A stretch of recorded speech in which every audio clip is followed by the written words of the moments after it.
Hello and welcome to the 40 Acts Generosity Challenge, Stewardship's new podcast for Lent. We help Christian donors, workers, charities and churches to steward their resources generously for God's kingdom. I'm your host, Ruth Jackson, and each week from Ash Wednesday onwards, hear from a member of our stewardship community who is engaged in 40 Acts, our generosity challenge for Lent. Our guests will share the highs and lows of their 40 Acts journey to date and how their faith is helping them to keep going.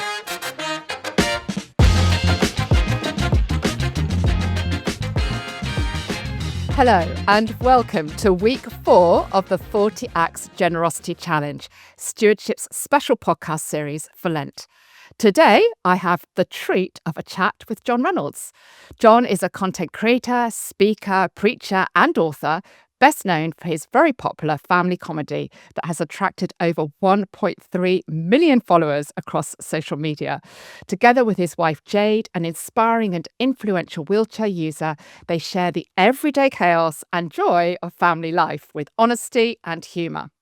As a husband of one and dad of two, John's content blends laughter with meaning, celebrating resilience, faith, and the beauty found in life's unexpected moments. Whether online or on stage, his natural storytelling and authentic voice create connection, encouragement, and plenty of laughs. So, John, welcome. Very warm welcome to the show and day 19 of 40 Acts. I can't believe we're nearly halfway through our Lent challenge already. More on that coming up. But firstly, it's really lovely to meet you and thank you so much for taking the time to join me today. Now, going by your very popular and very funny IG channel, I've got a feeling this is going to be a lot of fun and we're looking forward to the conversation. You're all about funny, aren't you? And that's taken you on quite the journey. How did it all start? And why is humour so important to you? Yeah, thanks so much for having me. I was a youth pastor for 10 years or so, and I was on social media either for my own personal use or just to kind of be aware of the different platforms, especially with TikTok that the younger generation were using. And I basically shared a funny story of mine and my wife's first date, and I didn't really expect it, but it just went viral. Like it just went crazy. There were millions of views overnight, and I've always enjoyed telling stories, and I'd always known this was a funny story. Like when we told friends about it and things like that, that it had always done well. But I, I, I guess I didn't expect it to go as big as it did. And on the back of that, we were then asked just loads of questions around our unique relationship. People would ask, like, has Jade always been in a wheelchair? Like, will she ever? Can she walk at all?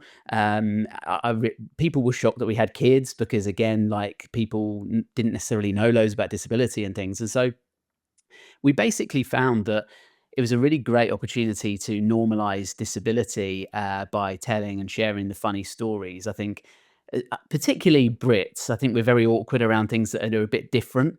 And so that can often lead to maybe not in the moment, but certainly retrospectively, really funny like interactions with people. And kids as well, I think like kids coming along means that most parents have just got funny stories of things like kids say the funniest things kind of moments. And so between that, between like interabled relationship stuff and children, it just gave us lots of opportunities to just share funny stories. And I think it just gradually and continually grew. To the point where I eventually stepped back from being a youth pastor for a number of reasons. I kept burning out. I was struggling with my ADHD that I didn't realize I had until a few years ago, and then stepped into kind of full time social media and still doing a bit of speaking and writing and things. But I think humor is so important to us. Like people often one of the things we found when I shared the first date story, and to give a very quick summary, I didn't realize that the cinema I took Jade to wasn't accessible. Oh, Almost every cinema I'd ever been to it had a lift or it was just all one floor. Whereas this one, um, it wasn't all one floor, but also it was a listed building, so it didn't have a lift. And I'd already bought the ticket, so I carried Jade up about 20 steps up to the cinema, and then along a long corridor to get to our actual screen and then into the film itself. And I think that people for us, it was just very practical, but people found it really romantic. And I think that some of that is probably the low bar people have with regards to their first date horror stories, maybe. But I think some of it was also I get it. Like, obviously I wanted Jade to think well of me, but I'd seen lots of people carry her just for practical reasons, and so I felt confident. We already knew each other a little bit before then because we'd met at uni, and so it kind of led to people asking like lots of questions like, how did you know she was the one, and like, did she fall in love with you in that very first moment? um and I was like, well, of course not. Like, that thing sort of grows over time, but I think humor is so important to us because I think it was one of the big things that I think helped me fall for Jade in the first place. I think when you're working out whether you want to spend the rest of your life with someone, or even if you want to go on a date with somebody, you're considering all sorts of things. And obviously, in our unique situation, Jade's wheelchair was part of that, both for her and for me. I think sometimes people think like, oh, like I've had people even say like, oh, you're such a good guy, like as if she's a competition winner. And you're like, no, like I was also nervous or worried that I might not be the best person for her. Like, it's not like she was gonna take anyone. And I just came along and stuff, and she was like, "Oh, finally, someone who will be willing to marry me," or whatever. Like, it was very much that equal thing, and I was very worried I might not be right for her, but I think that what I loved most about her was how normal she made everything around me learning around her disability, because she just has such a great sense of humor. She was always one of the first conversations I ever had with her. I'm quite short, I'm 5'7", and I remember her saying to me like, "You're quite short, aren't you? Like, you're about the same height as me, and I'm sitting down." And so, like, those kind of funny moments that I thought, "Oh, great!" Like, it totally diffused any awkwardness around, "Oh gosh, can I mention disability? Like, do I just pretend I don't even notice she's in a wheelchair?" Like, I don't want to ask that as the very first question I ask her and things. And so I think one of the reasons humor is so important to us is that it is such a great leveler. Like, I think it in a world where I think, and understandably, we're cautious around language and we're learning a lot around the way we address people and the way we speak to people and the questions we ask. I also think humor is a really good way of making sure we don't go too far, because I think I've found myself in all sorts of situations with people who are different to me now thinking, oh my goodness, I'm so worried about saying the wrong thing. Is it maybe just easier not to speak to them at all? And then you're like, well, that's not really helpful in the whole situation of like community and uniqueness and things. And so basically, like, I love that her humor completely uh, yeah, just normalized everything and made it very clear she was, yeah, just open to chatting and wasn't easily offended or anything like that. And I think humor really does do that, doesn't it? Mm. Like, I think it really brings people together. I heard a great quote that says the shortest distance between two people is laughter. And I think it's really true. Like, you know straight away if someone is on a similar wavelength to you or similar person to you when you laugh with them. So yeah, it's been really fun, and that's kind of why we do what we do, I Oh guess. my goodness, that is quite the story. And Mhm. yeah, I was catching up on a couple of your recent reels, just to get, a bit of a better idea about you and Jade. And I was just laughing so much. I think it is just the honesty as well, isn't it? Like, you're not afraid Mm. just to be very plain in calling things out, and just doing that in a Mhm. very like open and humble way that I guess people just Mm. relate to. So Oh, yeah, thanks. yeah. So it's good fun. Um, yeah, it's a lot of fun. So back to 40 acts. And I Mm. I for one can't believe it that we're officially at the halfway point tomorrow. Yeah. So I'm all ears. How's the challenge been going for you and your family? Yeah, I know Mm. you've been trying to do it as a family with some of our Yeah. resources that we've provided for that as well. So yeah, I'd love Mm. to hear it all. And yeah, come on, throw in a funny story or two if you can. Yeah, sure. I mean, the challenge has been really helpful for me. I think as someone with ADHD, like, I have all these good intentions in life sometimes, but I don't. I find myself not managing to do half of the things that I really want to do. So I'll think like, oh, it's this friend's birthday, and we're maybe not close enough for me to give them a gift or something. But nice to send them a message or even send them a card. And then I'm like, oh, their birthday was a week ago now, and I didn't do anything. And so I think I'm definitely somebody who, likes to think of myself as generous and thoughtful, but I regularly forget, or I regularly, yeah, I just, things can pass me by quickly. Life gets busy, and so I've definitely found like the app, the stewardship app, and things just so helpful because you've got that like reminder to check in each day and to think about how you're going to do it. Sometimes I've checked it the night before for the next day, particularly if I'm like, oh, I need to, like, later on I need to go and get the biscuits and things for today's challenge and stuff. And so there's a few moments sometimes where it's just that reminder to just to be more generous, I guess, and to be really intentional about it, which I think the busyness of life and my own selfishness and default setting probably means that I don't do it as often as I'd like to. And so it's been really, really helpful. I think like praying for people and being really intentional around that, like even from day one, the first five Mm, people, mm, to be really thoughtful of and to reach out for people. Two of the five people that I've been praying for have been followers who reached out, in fact, just before the challenge started, saying they were going through a lot. And so it's difficult sometimes to know like almost how you can be a Christian but also be a content creator, whereby obviously you can't reply to everyone all the time or you can't do everything. But I think they were really placed on my heart. Having reached out, the timing felt very much a God thing, and so just being able to touch base with them, how are you doing? One of them's child isn't very well, so how are they doing and stuff. I think has been, yeah, just really, really helpful. And um, sending encouragements as well is something that I'm such an all or nothing person, and I'm so driven by my emotions that I'm either just very up or very down, and I'm not the most consistent person sometimes. And so I think that again, just that prompt or that reminder to be like, yeah, just send someone something that will encourage them means that I'm not just a slave to my emotions. I don't just do things when I feel like it. Because I think we've all been in that place mm, where we're like, oh, I really love that friend. And then suddenly you just think, I'm going to send him a message. Like, that does happen. But trying to get into that place where it becomes habitual and not a box ticking mm. exercise, but just something that you still do even when you don't necessarily have that overwhelming desire to do it or the feeling to do it. I think it's been really, really helpful. Yeah. Great. Yeah, it is about a certain level of intentionality, isn't it? I mean, we do call it a Mm. challenge for good reason. I mean, I talk about this a lot Yeah. with guests for this podcast. 40 days. Let's just call it out. That's quite a long time. I think Yeah. they say 30 you need 30 days to fix a habit, and this is a bit more than that.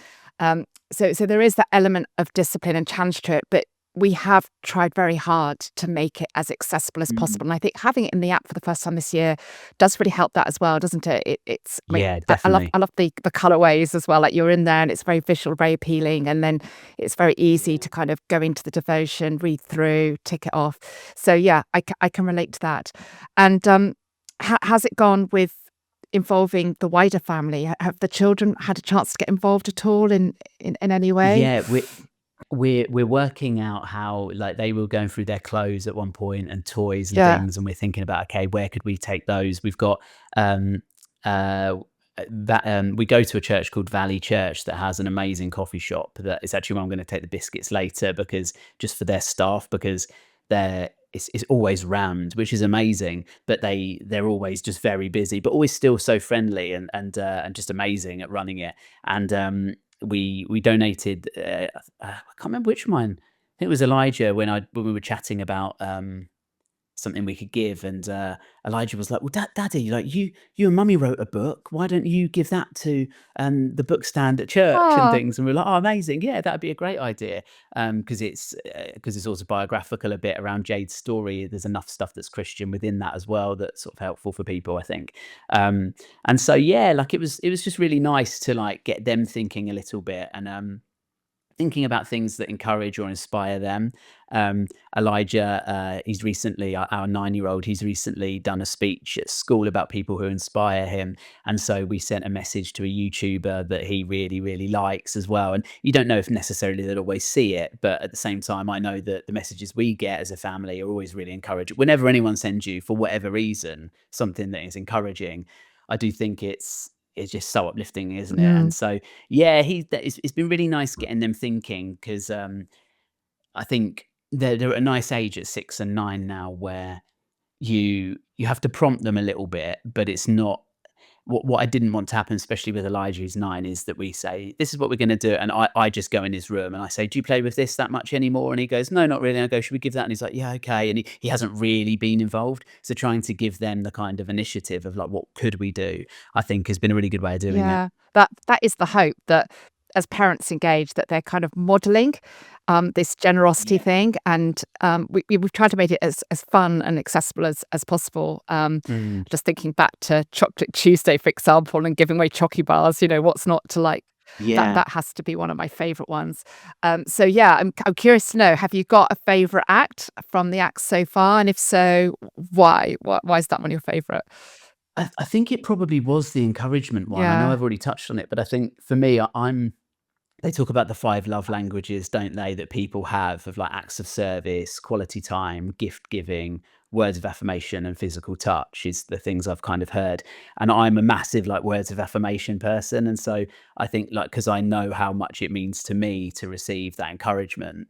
I think that I'm quite effusive with my words with the people around me, but I think just remembering to just send messages sometimes to people further afield and yeah, just give them that encouragement. I think there's something about it that I think does bring out the best in people and help people thrive. Like if you're having a great day and someone encourages you, it makes it better. If you're having a bit of a crummy day, and there are times where like, uh, especially if I've got to do a lot of editing for a video. So sometimes we do family days out, and I'll do like a little voiceover for that and try to make it funny. But that's quite a lot of work compared to just telling a story to my phone. And so there are times when I'm like, "Oh, can I be bothered?" And, like, then I'll just get a comment pop up on my phone from one I did a month ago or something where people go, "I love your voiceover videos." And you're like, "Oh, okay." Like, it is connecting with people, like, there is a reason for it and stuff. And so I think, yeah, I'm just such a fan of encouragement because I also think that it's and what I also love about the 40 Acts challenge is most of these you're looking to either give something that doesn't cost you anything anyway, or give something that you've already bought. Like there's the odd one where it's like buy chocolate or buy biscuits and things, but I guess most of us are blessed enough to be able to afford them anyway. But the beautiful thing about encouragement is it's totally free and you can do it literally right now. Like if you wanted, you could pause listening to this and send out a message to somebody and then obviously come back and listen to the rest of it because it's going to be great. But like, Yeah, please come back. that, yeah, don't get sidetracked. If you think you might, then send a message at the end. But I think that it is now in the world we live in not only free, but instantly possible with our phones and stuff to just send a genuinely thought out and encouraging message to someone that either God places on your heart or someone you know is Mm. going through a tough time or just someone you really appreciate. Um, and I think yeah, I think genuinely, I think it's life changing for people at times to have that. There's lots of Bible verses in Proverbs about how an encouraging word is as sweet as honey and things like that. I honestly think it changes Yeah, I was lives. just thinking about that. There are a number of times, aren't there, where we're told about Mm, the importance of guarding our tongue and the power of the words that we speak. And yeah, I agree with you mm, 100%. I've got one friend in particular whose gift is encouragement, absolutely. And she's been yeah. such a faithful encourager over the years. And sometimes I'm almost like, oh, come on. I'll give her a shout out. Yeah. Come on, Liz. I say, come on, you don't need to, Yeah. flatten me with your words. But she has been Mm, such a faithful encourager for years, and a well-timed text from my dear friend Liz is always such an encouragement in the day. So yeah, 100% agree.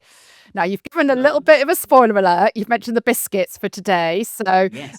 yeah, the theme for today is first fruits, isn't it? And just a Mm, little shout out reminder for everyone listening. So the challenge is that we hopefully not from the back of the cupboard, like left behind from Christmas or something. We get ourselves a nice box of biscuits and off we go. It could be your local school, GP surgery, fire station. You mentioned you're taking it to your cafe at church. Anywhere where people are serving in our communities, really, and ideally with a little encouraging note again, or a Bible verse that will brighten their day.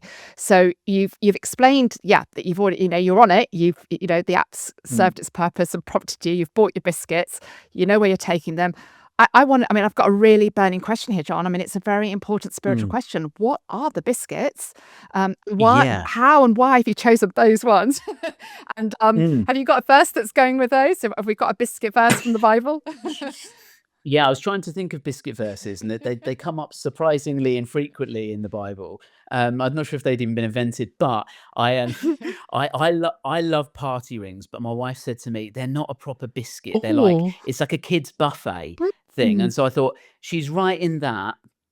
I really like them, but I also think they are a bit kids' birthday party buffet, and so I've just gone simple with your milk chocolate digestive. Oh, I thought that obviously there's the risk that some people might have given up chocolate for Lent or even given up sweet things, but at the same time, I think for me a biscuit does have to be sweet. yeah. Like just a plain digestive, I'm like, I feel like that's I don't want to alienate any listeners who love that, but I feel like that's very much like a wartime Yeah. biscuit. Like it doesn't feel very like if it, I think they're even invented to aid digestion, which they don't do. Like whereas the chocolate on top, just Yeah, wonderful. I'll take your digestive biscuit. I think I'd up you to plain chocolate personally, but I think if I was buying for others, I think milk is probably the more popular choice. So Yeah, yeah, second that one. Although I'm liking your party rings idea too. You can't beat a nice yeah, I party ring, like and them. visually they look good too. So The problem I have with party rings, and is that I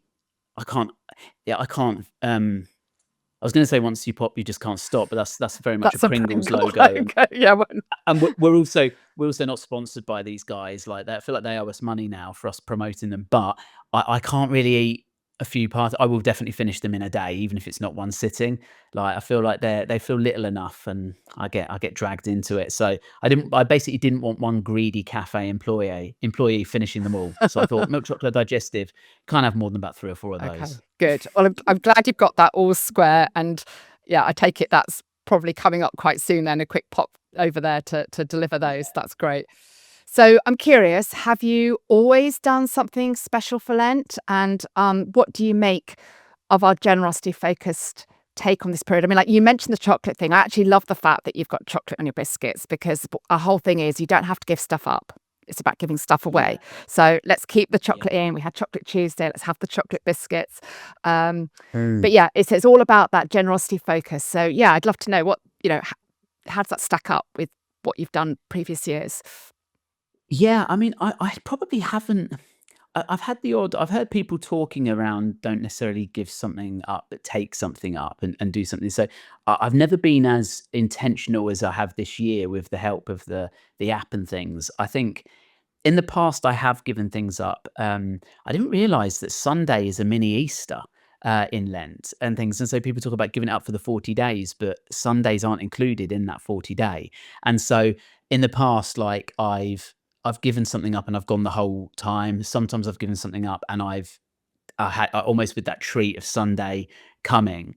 Um, but I think I prefer the generosity thing more because I think that there's something beautiful about discipline, of course there is, and there's something that you think you learn from saying no to something, particularly, I guess the idea being that if you're fasting or giving something up over Lent, whenever you think of, "Oh, I really wanna have chocolate," for example, and I've given it up, it reminds you of everything God's given up for you, and it brings you closer to God. So I think there's something cool about that, but I also think that there can be something that not necessarily dangerous necessarily, that's probably too far, but, like, I think sometimes people can do it for the wrong reasons. Sometimes people I've heard people being like, "Oh, I'm gonna give up chocolate and crisps because I wanna lose weight," or something, and you're like, "Well, like, sure, but I don't think that's necessarily the heart behind it," and things like, and so what I really like about the generosity thing is I think that and thinking I guess it becomes a bit less inward focused and a bit more outward focused, which I think is great. Not that we don't have to work on ourselves and become more disciplined and things, but I think that looking outwards is something that is just really really great. And I think that it probably is because I've got quite an evangelistic heart as well. I love to talk about my faith. Like we, all of us love talking about things that we find beneficial or things that have changed our life or things we love. And for me, God is a massive one of those, the biggest one of those. And so I think the opportunity to do things for the community or do things for strangers, like I really want to live my life in a way where people are thinking like, what is it about that guy? Like, And I get to then say, well, I think it's Jesus, because if you'd met me before now, I wasn't taking biscuits to cafes and I wasn't giving away stuff. Like, if anything, I felt I didn't have enough, and I was much more me, me, me. And so, yeah, I do really like I think I really like the idea of being outward focused, and it is still discipline. Like, if you're thinking like, no, well, generosity is lovely, but I actually need to grow in personal discipline. It takes a lot of discipline, as you've already alluded to. It's a challenge. Like, it's not easy, and so the idea of thinking outside of yourself and being habitual around that, or trying to be habitual, and putting that in your diary if you need to, or having an alarm on your phone of like, got to do this today. I still haven't texted anyone, or I still haven't given something, or whatever. Yeah, I think it's really, really great, and I think it's such a helpful way of thinking outside of yourself, I guess, Mm, during Lent. mm. So, on that point of it being a bit of a stamina exercise, how are you keeping yourself going? How's your faith feeding into that? And how confident Mm. are you feeling that you are going to get to the end, that you're going to keep going to day 40?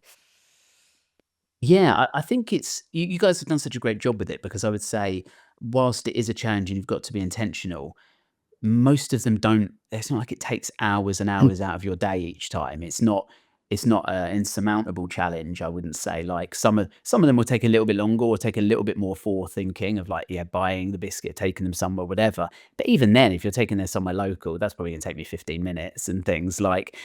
Whereas some of them are super quick, and it's just a case of making sure you remember, or double checking, or whatever, as I've already said. So yeah, I would say that it's it's a really nice level of challenge, in that it isn't ridiculously easy where you think, "Oh, what's the point? It's not even moving the needle." Do you know what I mean? It's just like, encourage somebody, but it could be someone in your house, and you just go, "Ah, Elijah, you're doing such a great job at school. Done." Do you know what I mean? Yeah, Like, you would almost think, "What's the point?" and things. And so I think you've got that balance really nicely, of a challenge that isn't so difficult it's overawing, but the challenges are worthy and worthwhile enough to feel like you actually are making a difference.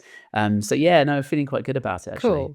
So, yes, it has got that very practical focus. But obviously, o our prayer, through this whole period is that people will see something of Jesus as well, Mm. as they witness generosity in action. So, how would you say specifically, you're keeping your kind of faith front and Mm. center in the period? Because it's that balance, isn't it? Like we've said, it's fun, it's practical, it doesn't have to take ages, it doesn't have to be something like really big. We certainly don't want Yeah. people to feel like burdened by it. Um, Mm. but there is that very important faith underpinning as well. So yeah, Yeah. I think the reality for me is, I just wouldn't do it if I wasn't a Christian. And I'm not saying necessarily that Christians are all so much more generous and wonderful than people who don't have faith, but I know I'm a lot more generous and thoughtful than before I had faith. Like, I think time and time again, like, I don't live for myself in the same way I used to. Obviously, there's still the flesh that you're battling with, and there's still your own selfish desires and things, and all of that. But I think in I read, I heard a quote from, I think it's John Mark Comer, who talks about God being a 3 mile an hour God. And the reason he says that is that's the average speed of someone walking. And so, rather than like rushing through life and being too busy to fit in things like this, that I genuinely think change people's lives, and change your own life if you approach it with the right mentality. Um, I think that, like, the days I felt too busy to do something are the days where I felt, actually, like, that's probably a problem then, because, as I've said, most of these generally take 5 to 20 minutes or so. Like, it's not an absolutely enormous ask and things. And if I don't have, especially 5 minutes free in my day to do something, then for somebody else, like, I think it's that encouragement when you look at Jesus. Like, a lot of the ministry he does is when he's being interrupted on the way somewhere else. And I think, like, I can be so impatient when I'm interrupted, when I'm like, I really need to and some of that, again, is my ADHD, and knowing that if I get interrupted, I might forget that thing and it's really important, or whatever. But some of it is just, I don't wanna do what I wanna do, or I wanna do what I'm doing now. And I think being inspired by obviously the example Jesus sets us is a big reason I think why we're generous and things. But also I think that reminder that everything we have is a gift from God, and Mm. so being able to then share that with others. I just know I wouldn't.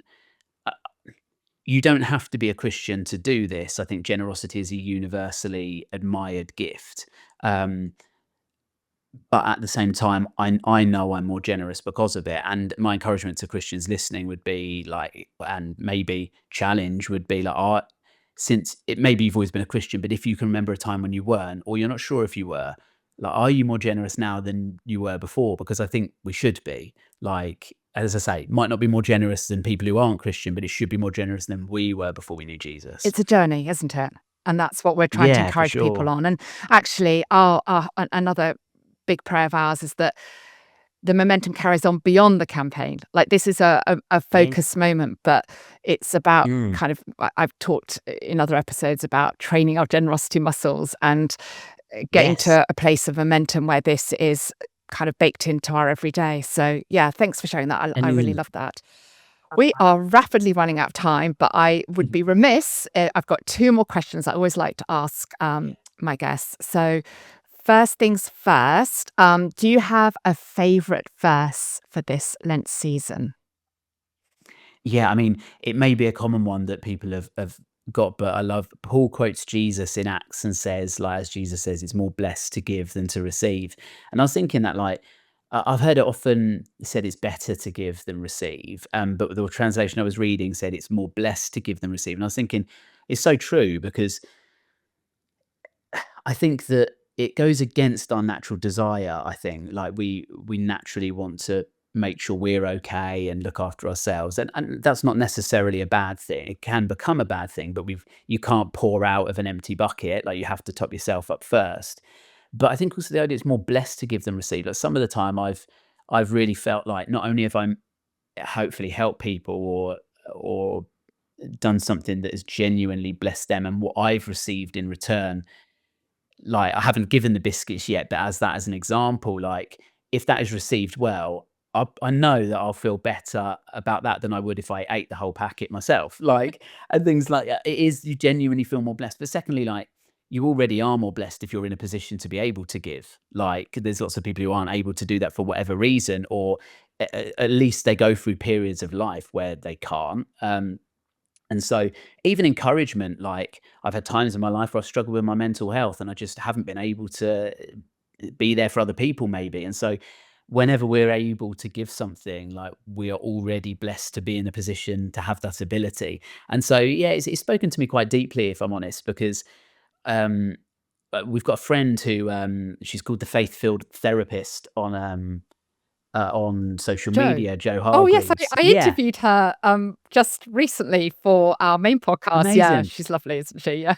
She's Yeah. fantastic, and, we heard her speak at a weekend away recently, and she said that, the part of your brain that deals with anxiety, it's impossible to be anxious and grateful at the same time. So when you think grateful thoughts and when you, have gratitude, it's impossible to also feel anxious. And I think there's something like really beautiful about counting your blessings. And I've felt really grateful during this that I'm able to do this stuff and things that I have a family that I can ask, what should we do like with this? And I think sometimes it's so easy to be like, oh gosh, like I'm already tired and to be honest, it'd be easier if I just went and did it and didn't involve the kids because then what if they come up with a wacky idea and that's more work for me or whatever? Like we can all fall into this sometimes this tired way of thinking or whatever. Whereas like I think and this anxious way of thinking, like I'm worried about something then that might not even happen. Like what if they come up with this wild idea and like they're like, please, daddy, please. And I'm like, oh my goodness. Like whereas when I've re almost reprogram my brain, I guess, a bit, or like been intentional about, oh, what a blessing it is to be able to chat to them about it and to try my best to raise grateful kids who are generous and thoughtful. Then you get to that place of like, okay, I'm not worried about that then. And even if they do come up with something big or whatever, it's like, well, again, what a blessing, like to be able to do it. So I think that's really helped me to feel grateful to be able to do it rather than resentful. And again, it is so easy to do it if someone asks you to do something. Even early on in like my relationship with Jade, I got to the stage of thinking if she asks me to do anything for her, like pop to the shop quickly, that she would do herself if she could walk, I'm never going to complain about it. I'm always just going to do it because, again, how blessed am I to not have to worry about that? Like, as if she wants to ask me, who will probably pick up the wrong stuff from Tesco's anyway. Like, she'd much rather go herself and get it all right. But I think that having that gratitude and having that gratefulness for being able to do even the tough tasks, I think is really biblical, but also really helpful. Oh, I love that. And is it very naughty of me to admit that I'm kind of half praying, John, quietly, that your kids do come up with something really crazy? 'Cause Yeah, I no. want to see the result. I want to see the great content that's going to come out of that. I just watch and see. I wouldn't be surprised if God doesn't do something funny there. God's got a great sense of humor sometimes. So lovely. Yeah, definitely. So last but absolutely not least, how can we be praying for you and your family actually in this 40X season? Yeah, my wife, within her disability, like, has often very low energy and can have pain around that as well. And I think prayers for that, for energy for her, and for like freedom within that would be really, really great because I think that can be a real challenge. And so, yeah, we'd really, really love for people to pray for that, but also the opportunities to continue to share faith through both through the 40 acts, but also, as you say, beyond that as well. And yeah, always appreciate prayers that videos go well and that we continue to connect with people and hopefully bring a few laughs too. Great. Well, thank you, John. And yes, we'll certainly add those prayers to the show notes. So that's it. We're out of time, sadly, because it's been a lot of fun. So yeah, we'll leave the conversation there. But thank you. It has been a lot of fun, and it's also been really inspiring and encouraging. So thank you for sharing so openly, so warmly, for being willing to be vulnerable. I think that is part of your gift as well. So thank you. And to all of you joining us on the 40X journey, thank you for tuning in and congratulations on getting to the halfway point. I really hope that what John shared has also given you a boost as you prepare for the remaining weeks ahead. Please do share this podcast with your network and invite others to join us.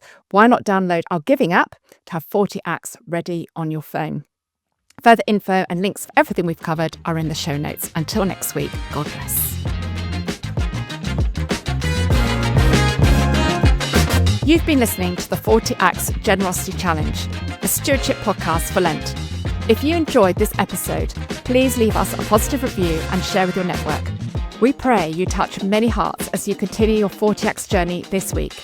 Please join us for more encouragement and inspiration, this time next week. Goodbye.